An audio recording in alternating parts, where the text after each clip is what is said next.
The distress beacon had been broadcasting for 72 hours. Queen Jaria of the Velkari Empire stood on the bridge of her flagship, watching the swarm approach. Millions of biomechanical horrors, the Devourers, filled the void like locusts made of metal and hunger. Her 3 hearts beat in discordant rhythm as she watched her once mighty fleet dwindle from 2,000 ships to barely 300. "Your Majesty," her tactical officer croaked, his azure skin pale with terror. "The outer defensive line has collapsed. We have perhaps 6 hours before they reach the civilian transports. 6 hours. 6 hours before 30 million souls, the last survivors of 12 conquered worlds, would be torn apart and consumed." The Devourers didn't just kill, they assimilated, adding biological and technological distinctiveness to their ever-growing collective. Jaria had sent the distress call to every known civilization in this sector of the galaxy. The Tyrellians had responded with silence. The Krethax Confederation had wished them well but claimed they were too far to assist. The ancient precursors, those enigmatic beings who claimed superiority over all lesser races, had simply stated, "Your extinction is inevitable. Accept it with grace, no one was coming." "Broadcast again," Jaria commanded, her voice heavy with despair she no longer tried to hide. "All frequencies. All languages. Someone must hear us." Elijah Martinez was 3 weeks into his shift on Station Galileo when the message came through. "Hey, Emma, you catching this?" He called across the monitoring station. Emma Chen pulled off her headphones and frowned. "Catching what?" "Unknown signal. Sector 77 Echo, it's a distress call." Elijah's fingers flew across his console, translating the alien transmission. His eyes widened. "Holy shit. Emma, they're getting slaughtered out there." Emma rolled her chair over, scanning the data streaming across multiple screens. Combat footage, casualty reports, desperate pleas in a dozen alien languages.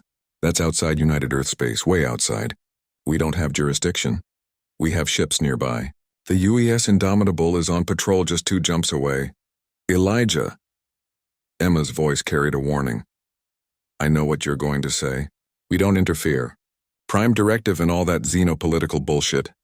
Elijah turned to face her, his jaw set. "But look at this. Look at those numbers. 30 million refugees. Their fleet is falling apart. They sent calls to everyone, Emma. Everyone said no."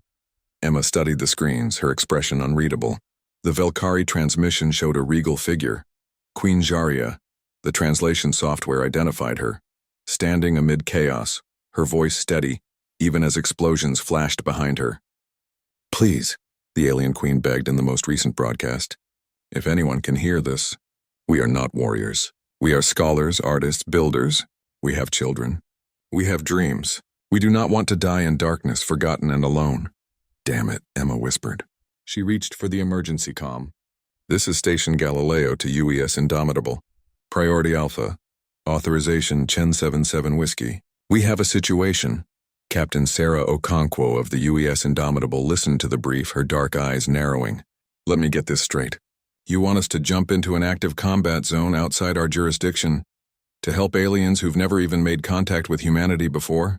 "Yes, ma'am." Emma's voice crackled over the comm. "Against an enemy we know nothing about? A genocidal swarm that's already consumed 12 worlds, ma'am." Captain Okonkwo was quiet for a long moment. Then she smiled. "Helm, plot a jump to these coordinates. Engineering, I want FTL drives hot in 10 minutes. All hands to battle stations." She leaned back in her chair. "Lieutenant Chen, you tell those aliens that the cavalry is coming. And we're bringing friends." Queen Jaria was composing her death poem when her communications officer gasped. "Your Majesty." "New contact. Single vessel emerging from FTL at the fleet's edge. One ship against millions." Jaria felt her heart sink further. Some brave fool coming to die alongside them. Then the sensors updated. The vessel was massive, a battlecruiser twice the size of her flagship. Its hull bristled with weapons she didn't recognize. And it was broadcasting. "Velkari Fleet, this is Captain Sarah Okonkwo of the United Earthship Indomitable. We received your distress call. Sorry we're late. Hang tight, we've got this." Before Jaria could respond, 12 more human ships dropped out of FTL. Then 30. Then 100. The void filled with vessels bearing the blue and green insignia of a species she'd never encountered. "All ships, weapons free."